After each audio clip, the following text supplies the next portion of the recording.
대한민국은 사건 사고가 많이 일어나는 와중에도 위기 상황마다 기적을 보여주고 있습니다. 그럴 때마다 한국인들의 저력은 세상에 드러나며 한국의 기적으로 세계에 알려지기도 했죠. 평소에는 잘 드러나지 않지만 위기와 극적인 순간마다 한마음으로 똘똘 뭉쳐 대한민국을 움직였던 그 대통합의 순간들, 여러분은 어떤 기억을 가지고 계신가요? 이번 사연에서는 그 기억들을 되돌아보며 그때 그 순간을 지켜본 미국 기자의 시각으로 다이나믹 코리아라는 표현이 만들어진 배경을 살펴보고자 합니다. 함께 그 이야기를 따라가 보도록 하겠습니다. 그 전에 잠깐 1초 만에 누를 수 있는 좋아요 버튼을 꾹 눌러주시면 영상 제작에 큰 힘이 됩니다. 그럼 바로 사연 시작하겠습니다. 안녕하세요. 저는 뉴욕타임즈의 국제경제 전문 특파원 리건 스미스라고 합니다. 지난 28년간 한국을 취재하며 느낀 점들을 여러분과 나누고 싶습니다. 미국에서 자라면서 저는 한국을 그저 전쟁의 상처를 앓고 있는 나라로 보았습니다. 하지만 그곳에 발을 들여놓은 뒤 한국이 세계 강대국들 속에서도 결코 뒤처지지 않는, 오히려 그들과 당당히 맞설 수 있는 나라라는 것을 알게 되었어요. 어린 시절 저는 전형적인 미국 중심적 사고를 가진 아이였습니다. 냉전 시대의 교육과 미디어는 제게 미국이 세계를 이끄는 유일한 나라라는 인식을 심어주었죠. 학창 시절 역사 시간에 배운 한국 전쟁의 이야기는 저에게 그저 미국이 도와준 또 하나의 작은 나라 정도로만 기억되었습니다. 베트남전에 참전했던 삼촌의 이야기 속에서도 한국은 늘 도움이 필요한 아시아의 약소국 중 하나였어요. 대학 시절 국제 정치를 공부하면서도 저의 시각은 크게 다르지 않았습니다. 아시아는 여전히 미국의 영향력 아래에서만 존재할 수 있는 곳이라 생각했으니까요. 하버드 대학원에서 국제경제를 전공하면서도 한국은 제게 그저 통계 수치로만 존재했고 수출 중심의 개발도상국, 빠른 경제 성장을 이룬 나라, 그저 그런 정도의 의미였죠. 뉴욕타임즈의 기자가 된 후에도 한동안 저는 이런 편견에서 벗어나지 못했어요. 그러던 1997년 11월, 동아시아의 외환위기가 한국으로 번지기 시작했다는 소식이 들려왔습니다. 아시아 사룡으로 불리며 눈부신 경제 성장을 이룩했던 한국이 IMF의 구제금융을 신청할 수도 있다는 소식에 월가가 발칵 뒤집혔어요. 당시 저는 월가의 금융위기를 담당하고 있던 평범한 경제기자였습니다. 편집장은 저를 불러 한국으로의 파견을 제안했어요. 리건, 당신은 국제금융을 전공했고 아시아 시장에 대한 이해도가 있잖아. 한국의 위기 상황을 현장에서 취재해주게. 그의 말에는 확신이 담겨 있었습니다. 하지만 저는 솔직히 망설여졌어요. 아시아는 제게 너무나 낯선 곳이었으니까요. 그래도 저는 이 제안을 받아들이기로 했습니다. 세계 경제사에 큰 획을 그을 사건이 될 것 같다는 예감이 들었기 때문이에요. 그리고 그때부터 저는 한국 파견을 준비하면서 제 인식은 조금씩 바뀌기 시작했는데 자료를 찾아보던 중 1970년대 초반 시작된 새마을 운동은 제 눈을 크게 뜨게 만들었습니다. 당시 한국은 농촌 경제가 매우 낙후되어 있었고 경제 발전을 위한 변화를 절실히 요구하던 시기였습니다. 그때 새마을 운동이 시작되었고 이는 단순한 지역개발 운동을 넘어 한국 사회의 근본적인 변화를 이끄는 중요한 원동력이 되었습니다. 농촌의 현대화뿐만 아니라 경제 전반에 걸쳐 자립심과 근로의식을 고취시켰으며 무엇보다도 국민들이 직접 참여하는 모습을 보면서 놀라움을 금치 못했습니다. 농촌 현대화와 더불어 자립심과 근로의식을 자아내는 과정은 단순히 물리적 변화에 그치지 않고 한국 사회에 대한 깊은 성찰을 이끌어냈어요. 한국은 전쟁의 상처에서 벗어나려는 힘든 여정에 있었지만 새마을 운동을 통해 급격히 변화를 경험하고 있었다는 점에서 한국에 대한 기대감을 갖게 되었습니다. 더욱 흥미로웠던 것은 바로 한글이었는데 세계에 여러 문자가 존재하지만 한글만큼 그 창제자와 반포일, 그리고 제작 원리가 명확하게 알려진 문자는 없다는 걸 알았을 때 한글이 더욱 궁금해졌어요. 한글의 창제는 그 자체로도 독특한 역사적 가치가 있었지만 특히 유엔이 문자가 없는 나라들의 한글을 제공한다는 사실을 알게 되었을 때 한국을 바라보는 제 시각은 완전히 달라졌어요. 또한 인도네시아 찌아찌아족의 이야기는 제게 깊은 인상을 남겼는데 그들은 로마자나 아라비아 문자로는 자신들의 고유한 언어를 표현할 수 없었지만 한글을 통해 그들의 고유한 발음을 완벽하게 기록할 수 있었습니다. 한 교사가 다른 어떤 문자보다 정확한 발음을 기록할 수 있다고 말했던 것처럼 한글이 가진 과학적이고 우수한 특성을 간접적으로 실감할 수 있었죠. 저는 묘한 기대감을 가지고 1997년 말 IMF 외환위기를 취재하기 위해 처음 한국에 발을 디뎠을 때에는 이미 이전의 편견에서 많이 벗어나 있었습니다. 하지만 그때까지만 해도 한국이 이토록 강한 나라일 것이라고는 상상하지 못했어요. 외환위기라는 큰 시련 속에서도 제 시선에는 한국 사람들의 눈빛이 결연한 걸 느낄 수 있었어요. 또한 거리는 질서정연했고 지하철은 깨끗했으며 도시 곳곳에서 그때 당시의 첨단 기술 흔적을 발견할 수 있었습니다. 제가 한국에 대해 가졌던 전쟁 폐허의 나라라는 이미지는 순식간에 조금씩 무너져버린 순간들이었죠. 불과 몇십 년 만에 이룬 발전이라고는 믿기지 않을 만큼 놀라운 변화였습니다. 지금 돌이켜보면 제가 한국을 취재하게 된 것은 제 인생의 가장 큰 행운이었어요. 이곳에서 저는 단순한 경제 위기 취재를 넘어 한 민족의 놀라운 회복력과 발전 의지를 목격하게 되었기 때문입니다. 앞으로 이어질 이야기들을 통해 제가 경험한 한국의 모습을 자세히 전해드리고 싶습니다. 1997년 12월의 서울은 한겨울의 매서운 추위만큼이나 차가운 위기감이 감돌고 있었어요. 제가 도착했을 당시 한국의 외환 부채는 약 304억 달러에 달했고 1998년 상반기까지 갚아야 할 외환 채무만 100억 달러였죠. 미국의 금융기자로서 저는 수많은 경제 위기를 취재해왔지만 한국의 상황은 달랐습니다. 외환 보유액이 40억 달러에도 미치지 못하는 상황에서 국가 부도를 막기 위해 IMF에 구제금융을 신청한 것은 이해할 수 있었어요. 하지만 그 이후 벌어진 일들은 제 고정관념을 완전히 뒤흔들어 놓았습니다. 1998년 초 전국에서 시작된 금모으기 운동은 제게 큰 충격을 주었는데 미국에서라면 상상조차 할 수 없는 일이었습니다. 개인의 재산권이 무엇보다 중요한 미국에서 시민들이 자발적으로 자신의 금을 내놓는다는 것은 있을 수 없는 일이었으니까요. 하지만 한국은 달랐어요. 전국 각지의 은행마다 금을 기부하려는 시민들의 긴 줄이 이어졌습니다. 어린아이부터 어르신까지, 결혼반지부터 돌반지까지 국민들은 자신들의 소중한 금을 나라를 위해 기꺼이 내놓았어요. 더욱 놀라웠던 것은 아나바다 운동이었습니다. 아껴 쓰고 나눠 쓰고 바꿔 쓰고 다시 쓰자. 이 운동은 미국의 소비주의 문화와는 정반대의 모습이었어요. 물건을 아끼고 나누는 것이 미덕이 되는 문화는 제게 신선한 충격이었습니다. 경제학자이자 기자였던 저는 이 현상을 더 깊이 이해하고 싶었어요. 월스트리트에서 수많은 금융위기를 취재해왔지만 이렇게 자발적인 시민운동이 국가적 위기를 극복하는 원동력이 된 사례는 본 적이 없었습니다. 그래서 저는 한국의 금모으기 운동을 사회심리학적 관점에서 면밀히 분석해보기 시작했어요. 하버드 시절 공부했던 사회심리학 이론들을 하나하나 적용해보면서 미국과는 완전히 다른 한국만의 독특한 사회 현상을 발견하게 되었습니다. 이 현상의 핵심에는 집단주의라는 한국 사회의 근본적인 특성이 자리 잡고 있었어요. 개인의 자유와 권리를 최우선으로 여기는 미국에서는 자신의 재산을 국가를 위해 자발적으로 내놓는다는 발상 자체가 받아들여지기 어려웠을 것입니다. 하지만 한국은 달랐어요. 우리라는 개념을 중심으로 모든 것이 움직이고 있었습니다. 호프스테드의 문화 차원 이론을 다시 공부하면서 저는 더욱 흥미로운 사실들을 발견했어요. 한국은 세계에서 가장 높은 수준의 집단주의 성향을 보이는 국가 중 하나였습니다. 이는 개인주의가 지배적인 미국과는 정반대의 모습이었죠. 이러한 문화적 차이는 제가 목격한 금모으기 운동의 전개 과정을 완벽하게 설명해 주었어요.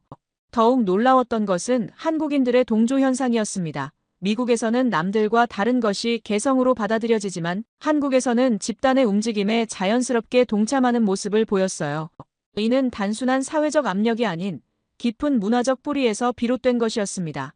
사회적 증거 이론의 관점에서 볼 때도 한국의 사례는 매우 독특했는데 미국에서는 불확실한 상황에서 개인의 판단이 우선시되지만 한국에서는 집단의 행동이 더 중요한 판단 기준이 되었습니다. TV와 신문에서 보도된 금모으기 참여 소식은 마치 도미노처럼 전국으로 퍼져나갔어요. 또한 사회적 정체성의 형성 과정도 미국과는 달랐습니다. 미국인들이 개인으로서의 정체성을 중시한다면 한국인들은 한국인이라는 집단적 정체성을 통해 자신을 정의하는 경향이 강했어요. 이는 위기 상황에서 엄청난 힘을 발휘했습니다. 이러한 분석은 제가 한국을 이해하는 데 결정적인 통찰을 제공했어요. 표면적으로는 단순해 보이는 금모으기 운동이 사실은 한국 사회의 깊은 문화적 특성과 집단 심리가 복합적으로 작용한 결과물이었다는 것을 깨닫게 되었습니다. 그 결과 금 모으기 운동은 그야말로 경이적인 성과를 거두었어요. 약 227톤의 금이 모였고 그 가치는 무려 21억 3천만 달러에 달했습니다.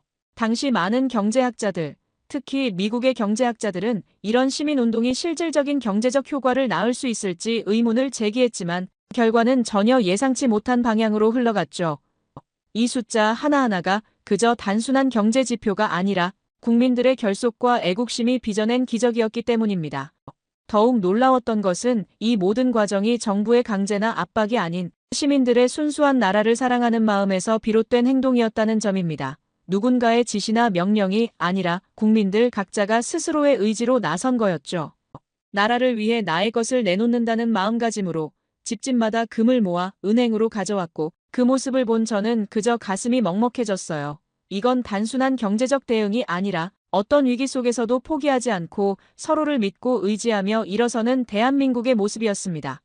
제가 당시 현장에서 목격한 바로는 이 금 모으기 운동이 경제적 성과를 넘어서는 중요한 문화적, 사회적 현상임을 절실히 느꼈고 위기 속에서도 하나로 뭉쳐 결국 큰 성과를 이뤄낸 한국인의 단결력에 깊은 감명을 받았어요.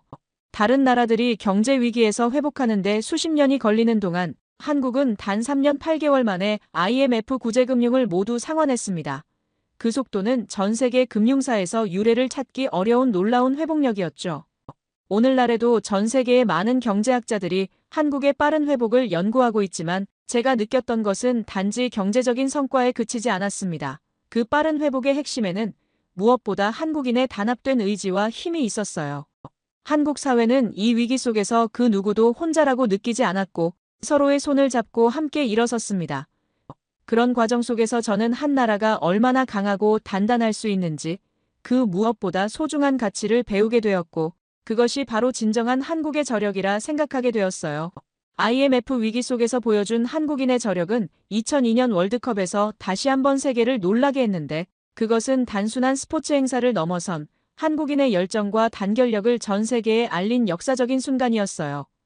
2002년 6월 10일 미국과 한국의 경기가 열리던 날 저는 광화문 현장에 있었습니다. 취재를 위해 광장으로 나가 있었지만 저도 모르게 붉은 티셔츠를 입고 있는 제 모습을 발견했어요. 미국 기자로서 당연히 미국을 응원해야 했으나 붉은 물결 속에서 한국의 응원에 자연스럽게 동참하고 있었습니다. 그날 경기는 1대1 무승부로 끝났어요. 양팀 모두에게 가장 이상적인 결과였습니다. 경기가 끝난 후 한국 팬들과 미국 팬들이 서로를 부둥켜 안으며 기뻐하는 모습은 지금도 잊을 수 없어요. 스포츠가 가진 힘, 그리고 한국인들의 포용력을 동시에 느낄 수 있는 순간이었습니다. 비더레즈라는 슬로건 아래 수백만 명의 시민들이 하나가 되는 모습은 경이로웠어요. 나이, 성별, 직업에 관계없이 모든 사람들이 한마음으로 응원하는 모습은 제가 본 어떤 스포츠 행사와도 달랐습니다. 더욱 인상적이었던 것은 응원이 끝난 후의 모습이었는데 수만 명이 모였던 광장이 깨끗하게 정리되는 모습을 보며 저는 깊은 감동을 받았어요. 시민들은 자발적으로 쓰레기를 줍고 거리를 청소했습니다. 이런 높은 시민의식은 제가 취재했던 어떤 나라에서도 보기 힘든 것이었어요. 거리 응원의 자유로움도 인상적이었는데 수많은 사람들이 모여 있었지만 질서는 완벽했고 서로를 배려하는 모습이 자연스러웠습니다. 처음 보는 사람과도 하이파이브를 나누고 함께 어깨동무를 하며 응원할 수 있는 문화가 신선했어요. 당시 한국은 축구로 미쳐 있었다고 해도 과언이 아니었습니다. 제가 취재하면서 경험한 어떤 스포츠 이벤트도 이런 열기는 없었죠. 그때만큼은 미국의 슈퍼볼 열기와도 비교할 수 없을 정도였어요. 한국 축구 사상 최초의 4강 진출이라는 쾌거도 놀라웠지만 더욱 흥미로웠던 것은 일상의 모든 것이 축구를 중심으로 돌아가는 모습이었습니다. 음식점에서도 사무실에서도 심지어 장례식장에서조차 축구 경기를 시청했다는 것을 알고 저는 깊은 충격을 받았어요. 이러한 월드컵에서의 경험은 제게 한국인들의 또 다른 면을 보여주었습니다. IMF 시기에 보여준 위기 극복의 의지가 이번에는 축제의 에너지로 승화된 것이었어요. 이는 단순한 응원을 넘어 하나의 문화적 현상이었고 한국인들의 역동성을 보여주는 상징적인 순간이었습니다. 그보다 더 중요한 것은 한국인들이 보여준 열정과 질서 그리고 성숙한 시민의식이었는데 이는 제가 미국의 독자들에게 전하고 싶었던 진정한 한국의 모습이었습니다. 전 세계가 지켜보는 가운데 한국은 다시 한번 자신만의 독특한 문화를 세계에 알린 셈이었죠. 그리고 시간이 흘러 2007년 한국 사회에 또 다른 전환점을 맞이하게 되었습니다. 태안 기름 유출 사고가 발생한 것이었는데 이 사고는 제게 깊은 충격을 주었어요. 처음 사고 소식을 들었을 때만 해도 저는 알래스카의 엑슨 발대즈 원유 유출 사고를 떠올렸습니다. 그 사고로 알래스카 지역의 생태계는 몇 년을 거쳐 회복했지만 여전히 회복 불가능한 상처를 입었었기에 태안도 비슷한 운명을 맞을 것이라고 생각했습니다. 그러나 제 예상은 완전히 빗나갔어요. 사고 소식이 전해지자 전국 각지에서 자원봉사자들이 모여들기 시작했고 주말마다 수만 명의 시민들이 태안으로 향했어요. 저는 그들 사이에 섞여 취재를 진행했습니다. 그 모습은 정말 인상적이었고 그들 하나하나의 마음가짐에서 느껴지는 단결력과 희생정신은 당시 제게 큰 감동을 안겨주었습니다. 그것은 단순한 봉사활동을 넘어 국민 모두가 함께 하나 되어 어려움을 극복하려는 힘이었어요. 한겨울의 차가운 바닷가에서 시민들은 기름을 두 팔을 걷어붙이고 기름을 제거했습니다. 추운 날씨에도 불구하고 어린 학생부터 어르신들까지 전국에서 모인 자원봉사자들의 모습은 정말 감동적이었어요. 미국에서라면 대개 정부나 기업의 대응을 기다렸을 텐데 한국인들은 주저하지 않고 스스로 행동에 나섰죠. 무엇보다 그 어떤 자원봉사 활동과도 달랐습니다. 서로 도우며 문제를 해결하는 모습은 마치 하나의 큰 가정처럼 느껴졌어요. 가장 놀라웠던 점은 자원봉사자들의 놀라운 조직력과 체계적 대응이었는데 누군가는 간식을 나누어주고 또 다른 이들은 장비를 조달하며 서로의 부족함을 채워주었습니다. 그런 모습은 제가 그동안 한국을 바라보며 느껴왔던 단결력의 진면목을 또 한 번 확인시켜 주었죠. 사람들이 모여든 이 장소는 단순히 재난을 극복하기 위한 공간이 아니라 하나된 국민의 의지를 느낄 수 있는 곳이었습니다. 그렇다면 그 에너지가 어디서 나오는 걸까요? 바로 월드컵 때 보여준 그 뜨거운 열정이 이번에는 환경을 지키기 위한 의지로 변모한 모습을 보며 저는 한국인들의 또 다른 면을 발견하게 되었습니다. 함께할 때 우리는 강하다는 믿음이 환경을 구하는 데까지 이어졌다는 사실이 놀라웠어요. 이는 단순한 자원봉사가 아니었습니다. 그것은 국가적 위기 속에서 모든 국민이 하나가 되어 국가의 미래를 지키기 위한 움직임이었죠. 결과적으로 태안의 바다는 예상보다 훨씬 빠르게 회복되었는데 전문가들은 최소 10년 이상 걸릴 것이라고 예측했지만 자원봉사자들의 헌신적인 노력 덕분에 해변은 놀라운 속도로 깨끗해졌습니다. 그들은 단순히 기름을 걷어낸 것이 아니라 희망을 불어넣고 있었고 이들은 무언가를 이루기 위해 마음을 모았으며 그 힘이 결국 기적을 만들어냈습니다. 이를 보면서 저는 한국인들의 빨리빨리 정신과 단결력이 얼마나 강력한 힘을 발휘할 수 있는지를 온몸으로 느꼈어요. 이러한 경험들을 통해 저는 한국인들의 진정한 저력을 다시 한번 깨닫게 되었습니다. 위기의 순간마다 더욱 빛을 발하는 한국인들의 단결력은 단지 하나의 나라의 힘이 아닌 세상 어디에서도 찾아보기 힘든 독특한 문화적 자산임을 확신하게 되었어요. 그들은 위기 속에서 더 강해진다는 믿음을 가지고 있으며 그 믿음이 현실이 되었던 경험이었습니다. 이처럼 한국인들은 위기 속에서 더 강해지는 놀라운 회복력을 보여주었고 그들의 진정한 저력은 일상 속에서도 발견할 수 있었어요. 28년간의 취재 생활 동안 저는 그들만의 독특한 문화를 지켜볼 수 있는 기회를 가졌습니다. 빨리빨리라는 말은 제가 한국에서 가장 먼저 배운 단어 중 하나였어요. 처음에는 이 문화가 단순히 성급하고 조급한 것으로만 보였습니다. 하지만 시간이 지나면서 저는 빨리빨리 문화의 진정한 의미를 깨닫게 되었는데 이 문화는 단순히 빠른 속도를 추구하는 것이 아니라 끊임없는 혁신과 발전을 추구하는 진취적인 자세를 의미하는 것이었습니다. OECD 국가들 중에서 두 번째로 긴 노동시간에도 불구하고 정확성과 완성도를 유지하는 모습은 단지 성급함으로 설명할 수 없는 부분이었고 끊임없는 혁신과 발전을 추구하는 진취적 기질을 나타내는 말이었죠. 특히 삼성, 현대, LG와 같은 기업들이 글로벌 시장에서 큰 성공을 거두었던 이유도 바로 이 문화 덕분이라고 생각합니다. 새로운 제품을 더 빠르게 개발하고 시장의 변화를 신속하게 파악하는 능력은 한국 기업들의 가장 큰 강점이 되었죠. 그리고 놀랍게도 정확성과 공존하고 있다는 점이 더 인상적이었어요. 한국의 반도체 산업이나 조선 산업에서 보여주는 세계 최고 수준의 기술력은 속도를 추구하면서도 완벽을 향해 나아가는 정신을 잘 보여주고 있죠. 한국인들의 근면성과 성실성 또한 저는 깊은 인상을 받았는데 새벽부터 밤늦게까지 불이 꺼지지 않는 사무실들, 주말에도 학업에 매진하는 학생들의 모습은 때로 과중하게 느껴지기도 했지만 그만큼 강한 성취 동기를 보여주는 것이었습니다. 이 같은 정신은 위기 상황에서 더 빛을 발했는데 코로나19 대응에서 보여준 신속성, 그리고 4차 산업혁명 시대에 대한 빠른 준비까지 모든 것은 위기 극복의 원동력이었습니다. 물론 이러한 문화가 가진 단점도 존재했어요. 때로는 지나친 경쟁과 스트레스가 문제로 지적되기도 했죠. 하지만 한국인들은 그 문제를 인식하고 이를 해결하려는 노력도 끊임없이 이어왔습니다. 워라밸을 중시하는 젊은 세대의 등장과 같은 변화가 그 좋은 예가 아닐까요? 이러한 변화에도 불구하고 한국인들의 기본적인 특성은 여전히 독특하게 남아 있습니다. 평소에는 각자의 길을 가며 마치 모래알처럼 흩어져 있다가도 위기가 닥치면 놀라운 응집력을 보여주는 모습은 제게 깊은 인상을 남겼습니다.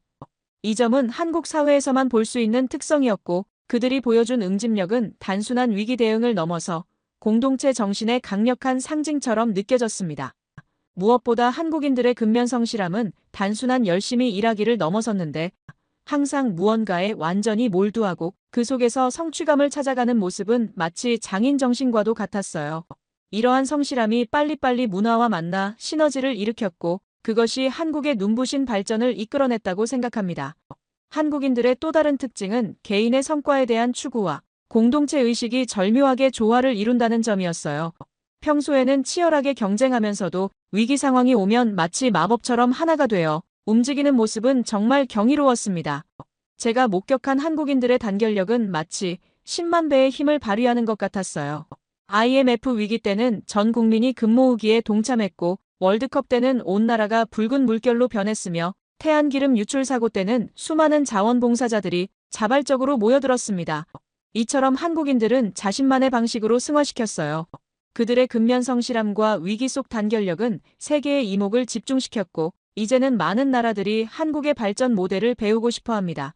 한 나라의 문화를 이해한다는 것은 결코 쉬운 일이 아니었습니다. 하지만 오랜 기간 취재 활동을 통해 저는 한국인들만의 독특한 저력을 이해하게 되었어요. 한국을 처음 방문했던 1997년, 저는 한국이 IMF 외환위기로 어려운 시기를 겪고 있던 시점에 있었고, 그 당시 많은 서구 언론들은 한국 경제의 몰락을 예고했었죠. 그러나 그들은 한국인들의 저력과 그들이 위기 속에서 보여준 놀라운 회복력을 알지 못했습니다. 한국은 불과 몇 년 만에 위기를 극복하고 오늘날 세계 경제를 이끄는 중요한 국가로 성장했어요. 28년이라는 시간 동안 저는 한국의 변화를 가까이에서 지켜본 특별한 증인이 되었습니다. 한국은 단순히 경제적 성장을 넘어서 문화적 영향력의 확대, 그리고 외교적 위상의 강화를 이뤄내며 진정한 의미의 선진국으로 자리매김했습니다. K-팝은 전 세계 젊은이들의 마음을 사로잡았고 한국의 영화와 드라마는 세계 문화계를 주도하고 있으며 삼성과 현대와 같은 기업들은 글로벌 시장에서 선두주자로 자리 잡았어요.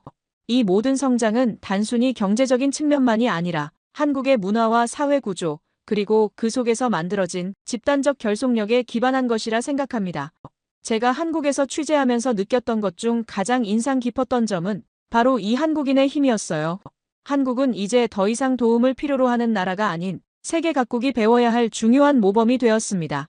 한국이 앞으로도 세계 속에서 더 큰 역할을 해나갈 것이라 믿으며 끝까지 제 이야기를 들어주셔서 감사합니다. 모두 안녕히 계세요. 오늘의 사연 어떻게 들으셨나요? 리건 스미스 기자의 시선으로 바라본 우리나라의 모습이 새롭게 느껴지지 않으셨나요? 평소에는 제각각 흩어져 있다가도 위기의 순간이면 하나로 뭉치는 우리의 모습을 외국인의 시선으로 바라보니 더욱 특별하게 다가옵니다. 여러분은 어떤 생각이 드셨는지 아래 댓글에 남겨주세요. 그리고 감동적인 사연을 주변 사람들과 공유하고 함께 이야기 나눠보세요. 마지막으로 1초밖에 걸리지 않는 구독과 좋아요, 알림 설정은 영상 제작에 큰 힘이 됩니다. 지금까지 감동을 담아 여러분께 진심을 전하는 감동담기였습니다. 오늘 하루도 행복한 하루 보내세요.